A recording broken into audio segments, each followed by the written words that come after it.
ಆಮೇಲೆ ನಿನ್ನ ಗರ್ಭಿಣಿ ತಿನ್ನಲೇಬಾರ್ದು ಅಂತ ಹೇಳುವ ಹಣ್ಣುಗಳು ಅನನಾಸು, ಪಪ್ಪಾಯ, ಹಾಗೆ ನುಗ್ಗೆ, ತರಕಾರಿಗಳಲ್ಲಿ ನುಗ್ಗೆ, ಆಮೇಲೆ ಕೆಸು, ಇವುಗಳು ಗರ್ಭಿಣಿಗೆ ಒಳ್ಳೆಯದಲ್ಲ.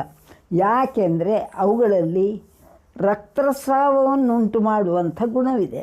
ಹಾಗಾದ ಕಾರಣ ಅದನ್ನು ತಿನ್ನಬಾರ್ದು ಅಂತ ಹೇಳ್ತೇವೆ. ಹಾಗೆ ಅಂತ ಇದನ್ನು ತಿಂದರೆಲ್ಲ ಗರ್ಭಸ್ರಾವ ಆಗಿಬಿಡ್ತದೆ ಅಂತಲ್ಲ. ಕೆಲವರು ಗರ್ಭಸ್ರಾವ ಆಗಬೇಕು ಅಂತ 12 ಅದು ಪಪ್ಪಾಯ ತಿಂದುಬಿಟ್ಟು ಬಂದು ಗರ್ಭ ಹೋಗಲೇ ಇಲ್ಲ ಅಂತ ಹೇಳುವವರು ಇದ್ದಾರೆ.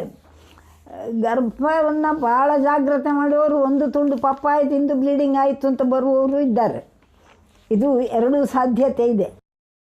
ಅಂತೂ ಅದರಲ್ಲಿ ರಕ್ತಸ್ರಾವವನ್ನು ಉಂಟು ಮಾಡುವ ಗುಣ ಇದೆ.